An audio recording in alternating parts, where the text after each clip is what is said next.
Welcome back, Pro Sporting Gamer Mock Master League, the end of Season 4. We left you after that barnstorming game in match day 37 with the whole of the top 4 on the line and maybe our job and everything else. We knew we had a really tough game against Chelsea, last game of the season, and we were relying on other results. Actually, we knew that the top 4 had gone after the draw there with Newcastle, didn't we? But we were hoping to finish 5th. Knew it was going to be a real tough game away to Chelsea on Legend, don't forget. So we decided not to show you it because a key match on Legend is always difficult. And it proved to be an absolute stuffing after the Lord Mayor's show. We played so well in that run-in, dropped points against Brighton, yes. But the rest of it was stellar performances against City, Tottenham and Man United there. But in the end it was too much. We just wilted like a flower that's been pissed on by a dog. It really was the end of it. So anyway, we thought we were going to be alright and still finish 5th, and it wasn't Manchester United that come and sneaked above us, it was Tottenham. But Europa League place was ours. We had a big chat with the director, board of directors and everything else, and they had decided to give us another go to get into that top 4. We ended up with 375,000 GP for finishing 6th. It was an improvement on 8th from the previous year. We still had 115,000 left in the budget from unspent from the previous season. So that gave us a total of 490 before we'd even got rid of anybody. So I'm going to update you now on the squad and what we decided to do. And there's a few changes for this year just to spice it up because it has got a bit stale. I will go through them with you and see what you think about it. But changes made to the squad. Game plan. Don't go looking too much at that at the moment. Players gone. This is all the players I've got, so just ignore this. Players gone. Fulcru has gone. He's gone. He only managed 2 goals from 19 games. A lot of them off the bench, yes, but he's gone. So that's 51,000 back in for him. El Neze, he's gone. We're trying to play now with this different formation, the 3-4-3 formation, and target man is probably going to be a bit of a commodity that we might not always go for. Done all right, 21 goals in 41 games, but most of them were probably in the early. He did tail off awfully bad and ended up just not being the guy we wanted as our team evolved and we got more of the ball. So he's gone, 47,000 back in. So basically for those two, you're bringing in 100,000 nearly. Profunde came in January, didn't he? Didn't really do much. What did he manage? 5 games, 1 assist. He was only 18,000. So he's gone. He just wasn't really up to the level we now needed. 17-year-old. I mean, you know, it'd be one of them that you would keep in and loan out if it was a proper master league, isn't it? And come back and develop. But it's not like that, is it? Trying to go through. He's gone. Kabarsi made too many mistakes. His passing let him down. Too many mistakes. Never even got him fully upgraded, to be honest. But he's gone. He played 14 times and he wasn't very good. Let's be honest about it. He let us down and I just couldn't trust him. So he's gone and bought back in 64,000. So a lot of money coming back in from him. That's the 4th player that's gone. Malinovsky, one of my all-time favourites on Efootball. Didn't really pull up any trees, did he? In the end, he's gone. 5 goals and 2 assists. Couple nice goals, to be fair. But in the new system we're playing in, he's not strong enough passer to be one of the 2 in midfield. He can't really be one of the 3 off the front. So game time is going to be limited for him. He's only 30-odd thousand bought in, but he's gone. So that's 5 players gone. Rosier, he's gone. Been a stalwart, been with us right from the off. He never got upgraded, I don't know how, but he's played 116 times over the 4 seasons, 8 assists, been a really good player for us, and he goes with lots of wishes. He's part of the 100 club. He's over 100. He's gone and bought 18,000 back in, so not a lot, but again, with the fullbacks really pushed on an advanced role, basically right midfielders, he just didn't have the quality on the ball that we needed, so it was looking like he was not really going to be one to keep. So that's the 5th player, and then the last player, I don't know where he's popped up to in here, is Gabriel Selfreza, who was unlucky to go, and there he is. Unlucky to go because he's done all right for us, to be fair.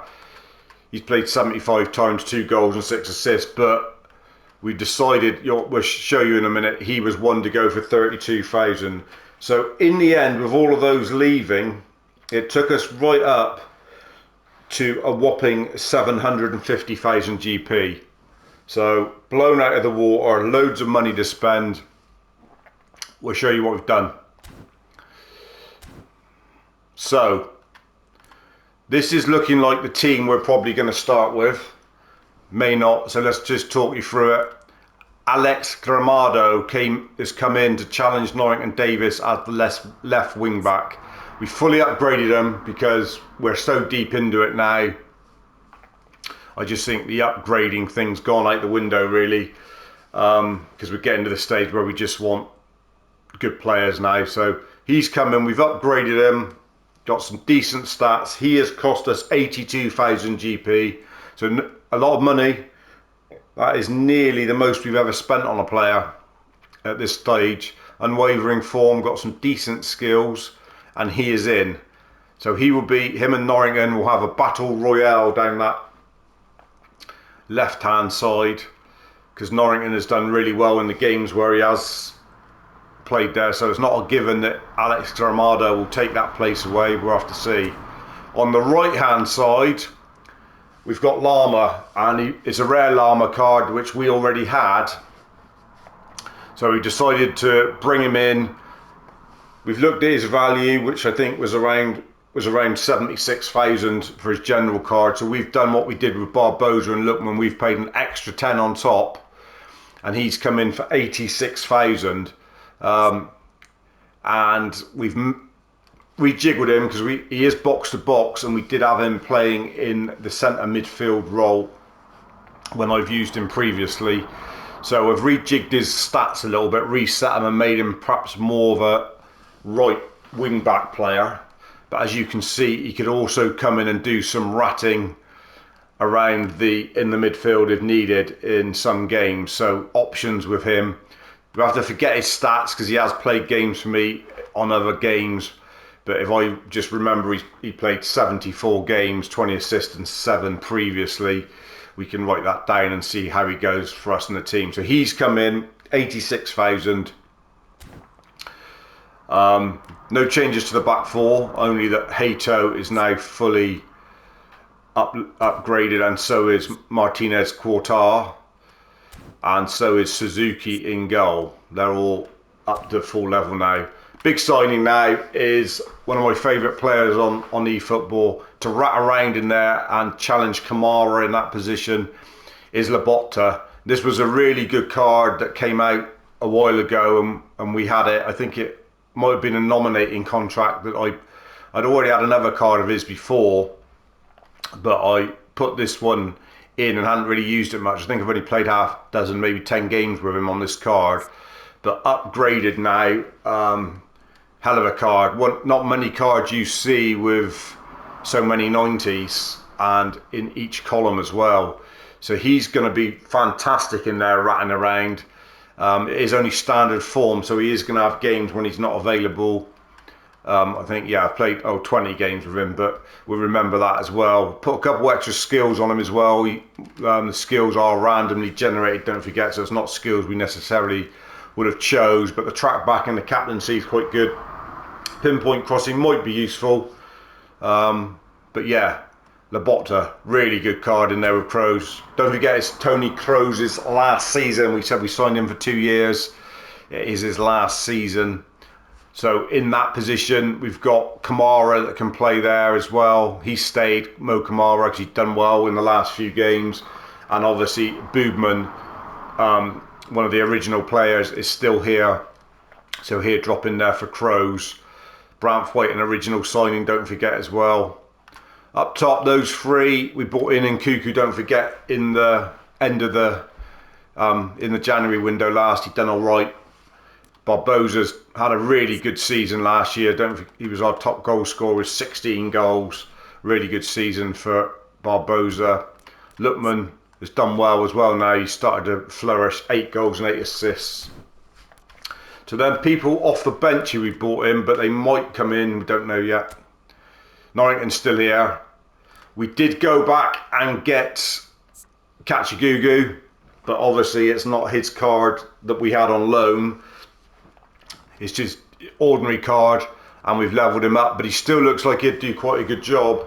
He could play either full-back, but he will obviously challenge Lama over there if he's not having a great game. Kachagugu will come back in. He's got some decent skills with pinpoint crossing, outside curler, gamesmanship. Decent stats there. Looking forward to using him. So he did come in. He was 47,000, so one of the cheaper ones we've bought in. Somna's still here. We'll tell you about Nakajima in a minute. Songrasen. Now, we spunked 100,000 on this. Whether you agree with what we've done or not here, I don't know, but I want to spice it up a bit. He was 7,500 when we signed him, if you remember the original Songrasen. But I did have an epic Songrasen that I've used already. So I've decided to spend an extra, one of my 100,000 has gone on this Songrasen to come in instead of the other one. And you'll see why. He's really good player. I mean, his stats again, we'll have to forget his stats because he's played 106 times for me there. But he has played over 100 games for us anyway, don't forget, with about 20 goals. So it's not majorly different in stats, slightly better on one or two others. But this is the 21-year-old Songrasen that's come in now. Previously, I think we had a 30-year-old. But he can play anywhere across that top line, so he will rotate with Lookman, Nkuku and Barbosa up there. So that's where one of the 100,000 has gone on there. Boobman and Fitzjim make the cut. Fitzjim was under a little bit of pressure whether he was going to stay here, but he's still here.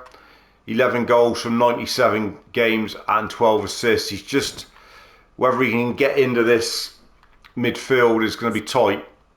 Boobman had a second life really. He played so well in those end games, and 17 goals from 94 games isn't bad from Boobman. I say he's been here all 4 seasons. Tell, we've decided to keep him. He ended the season quite well, and now he's upgraded. He looks pretty decent. He has played, got 3 goals in 26 games, a lot of them off the bench, and he does have super sub, so he will be decent. Kalalulu is a backup defender that we've bought in, probably in the mode more of a Hato or a Martinez Quartar. Small player, quick. Felt we needed a bit more pace in there. Perhaps in some games he could also play right back if we decided to go to a 4. Because that's the thing. Got to think of players if we decide to change it and don't stick the whole season as a 3-4-3. He can actually play right back. So that was one reason why we brought him in.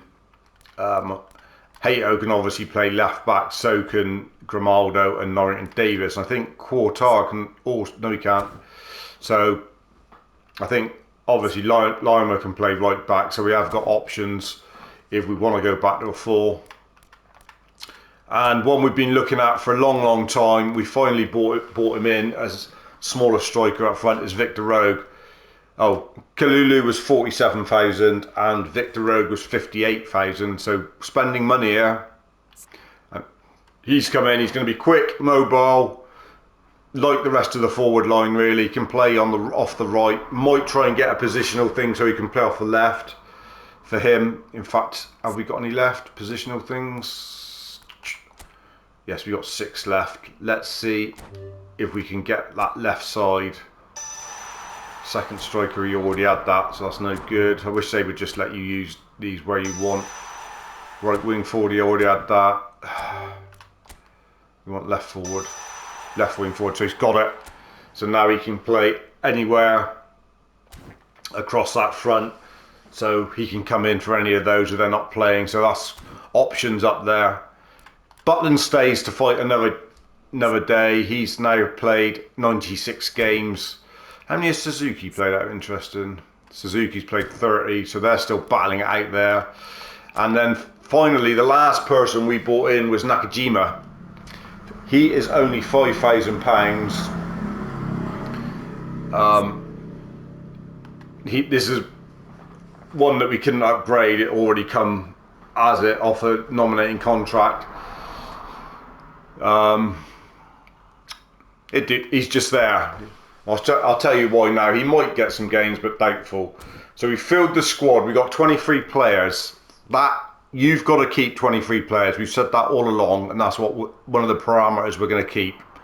But what we're going to do this year to spice it up, we are left with 2,400 GP. Now I don't know if any of you are aware on the league, every week there is loan players that come out.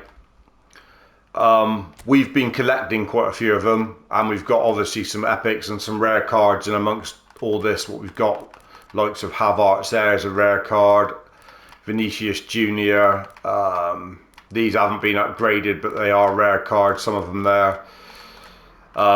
Jack Wilshere hasn't been upgraded but he's an epic card. Musiala Player of the Week, all of these different rare cards. And then we've got the legendary epics, Beckham, Maradona, Safi Salih,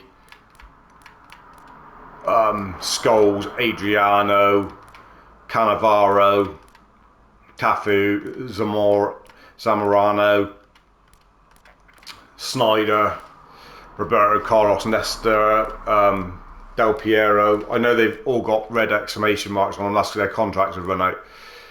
Davids, so all of these are epic cards, and then the ones with the timer on are all loan ones that we've been, every time there's someone decent in there we just put it in our squad, but we haven't used them. You get them for 10 games, the ones with the ticks on. We have set ourselves some rules that as long as it's in the window, they've got to be signed in the window. We can sign 3 loan players into the squad at any one time for their 10 match duration, but only 2 can be on the pitch at the same time. That's what we set ourselves. So what we're going to do, the first transfer window will end after the game 4, and then the second transfer window is open between games 18 and 22 like it was in previous seasons. You can only sign them there. So if you sign 3 loan players, say for the first half of the season, say we went Baresi, Stoichkov, and I don't know, Cambiasso for argument's sake, those 3, they could only all play 10 games each, and only 2 of them at any one time, and they'd all leave then in January. Whether they've played their 10 games or not, they'd have to go. Now that's one way we're going to do it. The other way, which I don't know, be interesting to have some feedback from you guys really, whether you would like to see this.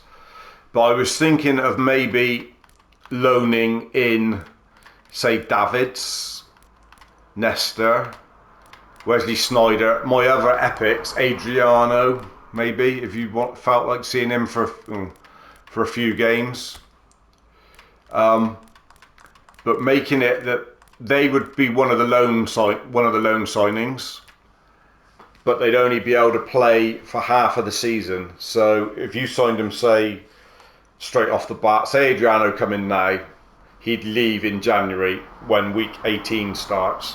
So yes, in theory he could play 17 games, but he's still only on loan.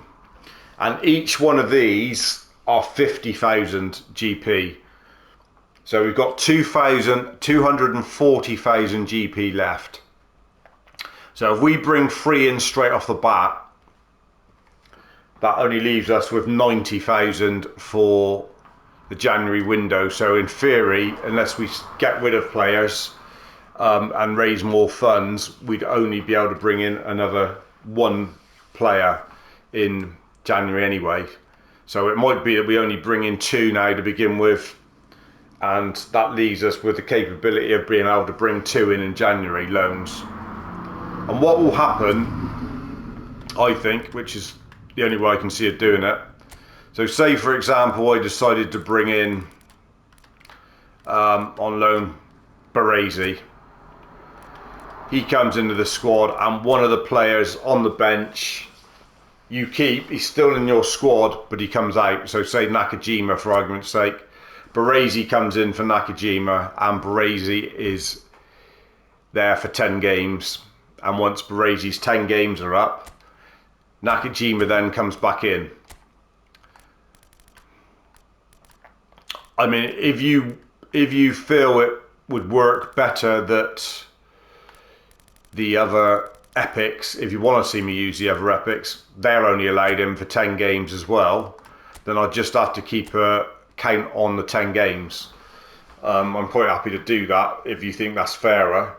But just thinking, we've come 4 seasons in now, it's not a proper Master League, it's something I've designed, and you just want to spice it up. So we spiced it up with a few rare cards coming into the game, which I think is a good thing. And it's going to give us a chance maybe to challenge for the top 4. And we've spiced it up with that possibility of you seeing some loan signings come in and hopefully freshen it up a bit. I wasn't even sure if I was going to carry on really into season 5, but the way season 4 ended with the new formation and how I enjoyed it, it gave me a little bit of fresh hope. And I think by bringing in these new players, Lobotka, Lama, an upgraded Songrass and that, it will make me enjoy it a little bit more. And I think if I can bring in those epics or those loans a couple at a time for you to see, I think it will add to it for you guys at home, and it will also add to my enjoyment playing it. So that's what we're going to go. So let's go into the next season then, and then we'll see about bringing in. So season complete, finished in 6th, next season, who's coming up and down, and then we'll wrap it all up. I don't know, this is where the loan players are there each week. So I think I say there's a Nakajima there, or there's another different Vinicius Junior there you could bring in. But Isaac, different goalie there. I am a bit against bringing in the likes of Vinicius Junior and people like that you're unrealistically going to get on loan. But then I suppose you could argue we've already got Nesta, that's why I haven't brought him in. These loan players epics aren't realistic either. But so first game of the season looks like it's Burnley again. We had them before. Who went down, I wonder, and who came up? More to the point, Nottingham Forest have come back up. I think Crystal Palace, I don't remember them being in it last year. I don't know, they might have been. Southampton definitely weren't, so they've come up. So were Burnley in it last year? Don't think they were. Watford obviously went. Watford and Leeds, I think, possibly have gone. 2 teams that I can't see on there. So I think it's probably Forest, Burnley and Southampton have come back up. It seems to always be the same clubs that sort of come up and down, really. Don't ever see any random ones come up. Anyway, let's have a look at our schedule a minute. So Burnley first up. Always play Manchester City early, don't they? We always seem to. Key match there with Arsenal. Key match with Liverpool. Key match with West Ham again. We played key matches against West Ham last time. Newcastle, key match. Man United. Chelsea again, another key match. Man City. And then Tottenham last game of the season is not nice. key matches, I don't really enjoy them, to be honest. They seem to be a bit unrealistic sometimes. We'll decide what games we're going to show you. We probably might show you the first game against Burnley. We'll come back for that, and we'll try and decide on our two. I think we'll probably go with 2 loan signings to begin with, which will leave us with 140,000 GP. And then we will see how we get on in the first 4 games, in which we've got Man City and Arsenal in the first 4. So a couple tough games there, so we probably will want those loan signings in for them. That's what we're going to have to do. If we sign loan signings with only 10 games, it's going to have to be strategic which games you play them in, really. And whether you play both of them in there. I suppose the ones that have only got the 10 games, those actual loan ones, then if you can keep them until their 10 games have elapsed, because you're only allowed 3 in the squad anyway, so it's stopping you from bringing in another one in January. If you keep them, they've only got 2 games left, and that's a bit stupid, isn't it? So we'll leave it like that. Let me know what you think of what we've done there. Hopefully you agree we spiced it up a bit, and it should reinvigorate the series a little bit and give it a little bit more zest and change the dial for you guys at home. Anyway, we'll be back for the Burnley game. Cheers.